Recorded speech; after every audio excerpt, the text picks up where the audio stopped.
മഞ്ഞും കടലും കാറ്റും ചേർന്ന് എന്നെ പരീക്ഷിച്ച അത്ഭുത ലോകത്തോട്, അതെ, അന്റാർട്ടിക്കയോട് വിട പറഞ്ഞ് ഇപ്പോൾ ലോകത്തിലെ ഏറ്റവും വലിയ അപകടകരമായ കടൽപ്പാതയായ ഡ്രേക്ക് പാസേജ് കടന്ന് എൻ്റെ വീട്ടിലേക്കുള്ള മടക്കയാത്ര.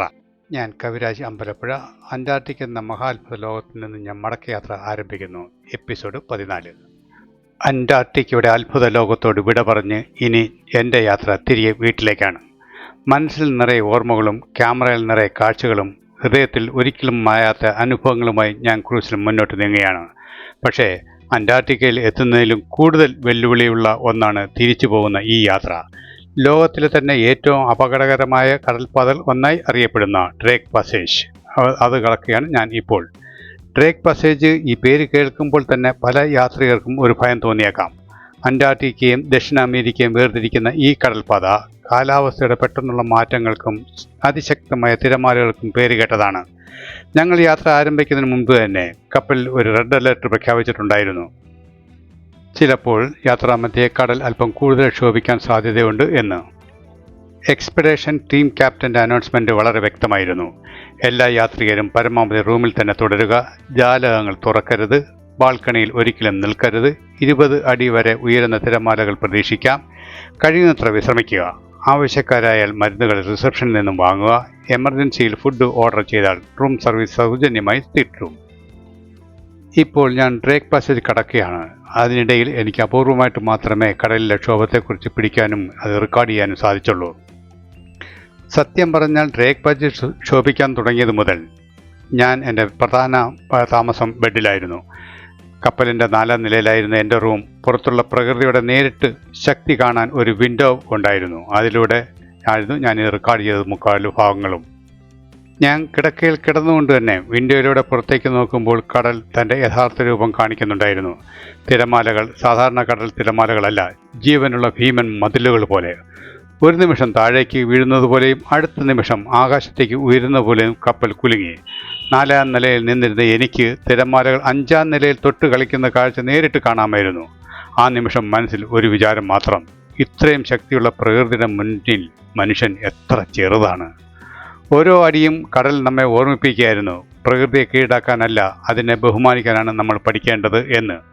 കപ്പലിൻ്റെ ഉള്ളിൽ എല്ലാം നിശബ്ദം. സാധാരണ യാത്രികളിലെ ചിരിയും കൂട്ടായ്മയും ഫോട്ടോ എടുപ്പും ഒന്നുമില്ല. ഓരോരുത്തരും അവരവരുടെ റൂമിൽ, ഓരോരുത്തരും സ്വന്തം ചിന്തകളിൽ മാത്രം. പുറത്ത് കടൽ അലറുമ്പോൾ അകത്ത് മനസ്സ് ശാന്തത തേടുന്നു. കുറച്ചു നേരം പുസ്തകം വായിക്കാൻ ഞാൻ ശ്രമിച്ചു നോക്കി. പക്ഷേ കപ്പലിൻ്റെ ആട്ടത്തിൽ ഒരു വരി പോലും ശ്രദ്ധിക്കാൻ കഴിയുന്നില്ല. അവസാനം ഞാൻ കണ്ണടച്ച് കിടന്നു. കടൽ അല്പമൊന്ന് ശാന്തമാകുമ്പോൾ എഴുന്നേറ്റ് നടക്കാം, ബാലൻസ് കിട്ടും എന്ന് ബോധ്യപ്പെടുമ്പോൾ ഞാൻ ക്യാമറമേ വെളിയിലേക്ക് ഇറങ്ങും. ഇതുപോലുള്ള രംഗങ്ങൾ കാണും. പക്ഷേ സെക്യൂരിറ്റിക്കാർ പൂർണ്ണമായിട്ടും എനിക്ക് അനുവാദം തരുന്നില്ല അവിടെ കൂടുതൽ സമയം നിൽക്കാൻ. ഞാൻ റൂമിലെത്തിയപ്പോൾ എൻ്റെ റൂംമേറ്റ് സ്വീഡനിൽ നിന്നുള്ള ഫിയോ, അദ്ദേഹം ക്ഷീണിതനായിട്ട് ബെഡിൽ കിടന്ന് വിശ്രമിക്കുകയായിരുന്നു. ഞാനും പെട്ടെന്ന് ബെഡിൽ സ്ഥാനം പിടിച്ചു. അന്റാർട്ടിക്കയിലെ ഓരോ നിമിഷവും സിനിമ പോലെ മനസ്സിലൂടെ കടന്നുപോയി. ആദ്യമായി മഞ്ഞുമലകൾ കണ്ടത്, പെൻഗ്വിനുകൾ നടന്നു പോകുന്നത്, തിമിംഗലങ്ങൾ വെള്ളം ചീറ്റിയത്, സോഡിയാക് ബോട്ടിലൂടെ നടത്തിയ സാഹസികയാത്രകൾ, ഓരോ ലാൻഡിങ്ങും ഓരോ തണുത്ത കാറ്റും എല്ലാം വീണ്ടും വീണ്ടും ജീവനോടെ തിരിച്ചു വരുന്നു എൻ്റെ മനസ്സിൽ. ചില യാത്രകൾ ഫോട്ടോകൾക്കായി അല്ല, ജീവിതം തന്നെ മാറ്റിമറിക്കാൻ വേണ്ടിയുള്ളതാണ്. അന്റാർട്ടിക്ക എന്നെ അതാണ് ചെയ്തത്. ഇപ്പോൾ തിരികെ പോകുമ്പോൾ ഞാൻ പഴയ ഞാനല്ല, കൂടുതൽ വിനയമുള്ള ഒരാൾ, കൂടുതൽ പ്രകൃതിയെ സ്നേഹിക്കുന്ന ഒരാൾ, കൂടുതൽ നന്ദിയുള്ള ഒരാൾ. ഡ്രേക്ക് പാസേജ് നമ്മെ പരീക്ഷിച്ചു, പക്ഷേ അതേസമയം നമ്മെ കൂടുതൽ ശക്തരാക്കി. ഇന്ന് രാത്രി കപ്പലിൻ്റെ ഓരോ ചലനവും ഓരോ പ്രാർത്ഥനയെ തോന്നും. സുരക്ഷിതമായി ഈ കടൽ കടക്കണം, വീട്ടിലെത്തണം, ഈ അനുഭവങ്ങൾ എല്ലാവരോടും പങ്കിടണം. അതായിരുന്നു മനസ്സിലെ ഒരേ ഒരു ആഗ്രഹങ്ങൾ. പുറത്ത് കടൽ ഇപ്പോഴും കോപത്തിലാണ്, പക്ഷേ ഉള്ളിൽ ഒരു സമാധാനം ഉണ്ടായിരുന്നു. ബെഡിൽ കിടന്നുകൊണ്ട് ഞാൻ ശ്രദ്ധിച്ചു, അത് വെളിയിൽ നിന്നുള്ള സൂര്യപ്രകാശം എൻ്റെ റൂമിൽ അടിക്കുന്നു. കണ്ടോ, ഇത് ശ്രദ്ധിച്ചാൽ നിങ്ങൾക്ക് മനസ്സിലാകും കപ്പൽ എത്രത്തോളം ചാഞ്ചാടിയാണ് യാത്ര ചെയ്യുന്നത് എന്ന്. പുറത്ത് കടൽ ഇപ്പോഴും കോപത്തിലാണ് എന്ന് നമുക്ക് നേരിട്ട് കാണുമ്പോൾ തന്നെ ബോധ്യപ്പെടുമല്ലോ. പക്ഷേ എൻ്റെ ഉള്ളിൽ ഒരു സമാധാനം ഉണ്ടായിരുന്നു. കാരണം ഞാൻ അറിഞ്ഞിരുന്ന ഈ യാത്ര ഒരു വെറും ട്രിപ്പല്ല, ജീവിതകാലം മുഴുവൻ ഓർക്കുന്ന ഒരു അധ്യായമാണ്. അന്റാർട്ടിക്കയിൽ നിന്നും മടങ്ങുന്ന ഈ യാത്ര ഒരു അവസാനമല്ല, ഇതൊരു പുതിയ കഥയുടെ തുടക്കം കൂടിയാണെന്ന് നമുക്ക് വിശ്വസിക്കാം. കടൽ പൂർണ്ണമായും ശാന്തമാവുകയും കപ്പൽ നിയന്ത്രണത്തിലാകുകയും ചെയ്തു കഴിഞ്ഞപ്പോൾ അന്ന് രാവിലെ തന്നെ ഞങ്ങളെ എല്ലാവരെയും മീറ്റിംഗ് ഹാളിലേക്ക് വിളിപ്പിച്ചു. ഡ്രേക്ക് പാസിൻ്റെ വെല്ലുവിളികൾ പിന്നിട്ട് ഇനി യാത്രയുടെ അടുത്ത ഘട്ടം ഉഷുവായിലേക്കുള്ള മടക്കം. അവിടെ എത്തുമ്പോൾ പാലിക്കേണ്ട നടപടികൾ. ഡിസംബർക്കേഷൻ ഫോർമാലിറ്റീസുകൾ, ലഗേജ് കൈകാര്യം ചെയ്യൽ, എമിഗ്രേഷൻ നടപടികൾ, സമയക്രമങ്ങൾ എല്ലാം വളരെ വ്യക്തമായിട്ട് വിശദീകരിച്ചു. ആർക്ക് എപ്പോൾ ഇറങ്ങണം, ഏത് ഗ്രൂപ്പ് ആദ്യം പോവും, ബാഗേജുകൾ എവിടെ ഏൽപ്പിക്കണം, പോർട്ടിൽ നിന്ന് എങ്ങനെ മുന്നോട്ട് യാത്ര തുടരാം, ഓരോ കാര്യവും ക്രമമായി ഞങ്ങളെ അറിയിച്ചുകൊണ്ടിരുന്നു. ആ മീറ്റിംഗിൽ ഇരിക്കുമ്പോൾ ഒരു ചെറിയ വിഷമം മനസ്സിൽ തോന്നി. ഇത്രയും ദിവസം നമ്മളെ സുരക്ഷിതമായി കൈപിടിച്ച് കൊണ്ടുപോയ ഈ ക്രൂസിനോടും ഇവിടെ പരിചയപ്പെട്ട ആളുകളോടും ഈ തണുത്ത സ്വപ്ന ലോകത്തോടും ഇനി വിട പറയാനുള്ള സമയം അടുത്തു വരികയെന്നത്. യാത്രയുടെ തുടക്കത്തിലുണ്ടായിരുന്ന എനിക്കുണ്ടായിരുന്ന ആവേശം ഇപ്പോൾ ഒരു നൊമ്പരമായി മാറിയിരിക്കുന്നു. കാരണം ചില സ്ഥലങ്ങൾ നമ്മൾ സന്ദർശിക്കുന്നതല്ല, അവ നമ്മൾ തന്നെ ഒരു ഭാഗമാകുന്നു. സന്ദർശനത്തിനോടൊപ്പം തന്നെ അന്റാർട്ടിക്ക അങ്ങനെ എൻ്റെ മനസ്സിൽ സ്ഥിരം തേടിയ ഒരിടമാണ്. ദിവസങ്ങളോളം മഞ്ഞും കടലും മാത്രമായിരുന്ന കാഴ്ചകൾക്കിടയിൽ ഇപ്പോൾ ആദ്യമായി കരപ്രദേശം കണ്ണിൽപ്പെട്ടു. ദൂരെ മലനിരകളുടെ രൂപം തെളിഞ്ഞു തുടങ്ങി. ഭൂമി വീണ്ടും നമ്മളെ വരവേൽക്കുന്നത് പോലെ അനുഭവിച്ചു. ഈ കാഴ്ച കണ്ട നിമിഷം മനസ്സിൽ ഒരുപാട് വികാരങ്ങൾ ഒരുമിച്ച് ഒഴുകിയെത്തുന്നു. ഒരു ഭാഗത്ത് സന്തോഷം, സുരക്ഷിതമായി തിരികെ എത്തി എന്നുള്ളൊരു ആശ്വാസം. മറുഭാഗത്ത് ഒരു നൊമ്പരം, ഈ അത്ഭുതയാത്ര അവസാനിക്കുകയാണല്ലോ എന്ന സത്യത്തിൽ. അന്റാർട്ടിക്കയുടെ നിശബ്ദത, മഞ്ഞിൻ്റെ സൗന്ദര്യം, പെൻഗ്വിനുകളുടെ ചിരിപ്പിക്കുന്ന നടത്തം, തിമിംഗലങ്ങളുടെ അത്ഭുത കാഴ്ചകൾ ഇതെല്ലാം ഇപ്പോൾ ഓർമ്മകളായി മാത്രം മാറുന്നു. കടലിൻ്റെ നടുവിലിങ്ങനെ നിൽക്കുമ്പോൾ ലോകം എത്ര വലുതാണെന്നും നമ്മൾ എത്ര ചെറിയവരാണെന്നും മനസ്സിലാകുന്നു. ആ തിരിച്ചറിവ് തന്നെയാണ് ഈ യാത്രയുടെ ഏറ്റവും വലിയ സമ്മാനം. കരയടുക്കുമ്പോൾ മനസ്സ് പിന്നെയും പിന്നെയും ആ വെള്ള ലോകത്തിലേക്ക് തിരിഞ്ഞു നോക്കുകയാണ്.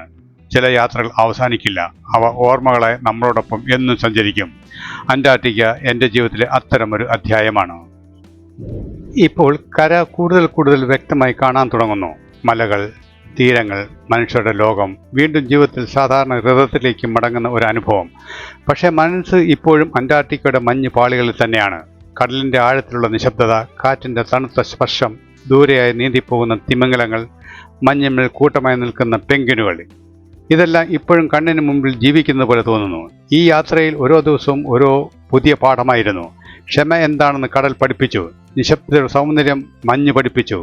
ഒരുമയുടെ വില ഈ ക്രൂസ് ജീവിതം പഠിപ്പിച്ചു.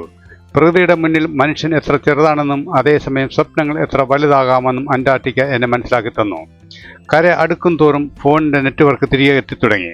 ലോകവുമായി വീണ്ടും ബന്ധപ്പെടുന്ന ആ ചെറിയ നിമിഷം ഒരു പ്രത്യേക അനുഭവമായിരുന്നു. വീട്ടിൽ നിന്ന് വന്ന ചെറിയ മെസ്സേജ് പോലും അന്ന് വലിയ സന്തോഷമായി തോന്നി. സുഖമായി എത്തിച്ചേരണം, അത്ര ചെറിയ വാക്കുകൾക്ക് പോലും ഹൃദയം നിറയ്ക്കാൻ പോരുന്നതായിരുന്നു. യാത്രകൾ നമ്മളെ സ്ഥലങ്ങളിലേക്ക് മാത്രം കൊണ്ടുപോകുന്നില്ല, അവ നമ്മളിലേക്ക് തിരിച്ചു കൊണ്ടുവരിക കൂടി ചെയ്യുന്നു. ഈ മടക്കയാത്രയിൽ ഞാൻ അത് കൂടുതൽ ശക്തമായി അനുഭവിച്ചു. ഇനി ഉഷുവായ അവിടെ നിന്നും വീണ്ടും വിമാനയാത്രകൾ, നഗരങ്ങളുടെ തിരക്ക്, പതിവ് ജീവിതം. പക്ഷേ എൻ്റെ ഉള്ളിൽ എപ്പോഴും ഒരു ഭാഗം അവിടെ തന്നെ തുടരും, മഞ്ഞുമുടി അന്റാർട്ടിക്കയിൽ. കാരണം ചില സ്വപ്നങ്ങൾ പൂർത്തിയാകുന്നില്ല, അവ നമ്മളിൽ തന്നെ ജീവിച്ചുകൊണ്ടേയിരിക്കും. അന്റാർട്ടിക്ക എനിക്ക് അങ്ങനെ ഒരു സ്വപ്നമാണ്. ഇപ്പോൾ ഞങ്ങളുടെ ക്രൂയിസ് പതുക്കെ ബീഗൾ കടലിടുക്കിലേക്ക് പ്രവേശിക്കുകയാണ്. ഡ്രേക്ക് പാസേജിൻ്റെ അതിശക്തമായ തിരമാലകൾ പിന്നിലാക്കി ഇവിടെ കടൽ ഏറെ ശാന്തവും സമാധാനപരമായിരുന്നു. ഒരു വശത്ത് മലനിരകൾ, മറുവശത്ത് തണുത്ത കാറ്റിൽ മൂടപ്പെട്ട തീരങ്ങൾ. പ്രകൃതി ഇവിടെ മറ്റൊരു ഭാവത്തിലാണ് നമ്മുടെ വരവേൽക്കുന്നത്. കടലിൻ്റെ നിറവും മാറിയതായി തോന്നുന്നു. ഇനി ഇത് ഭയപ്പെടേണ്ട ആഴമില്ല, മറിച്ച് സുരക്ഷിതമായി കരയിലേക്ക് കൈപിടിച്ച് കൊണ്ടുപോകാനൊരു വഴി പോലെയാണിതിപ്പോൾ. തുടരും അടുത്ത എപ്പിസോഡിൽ.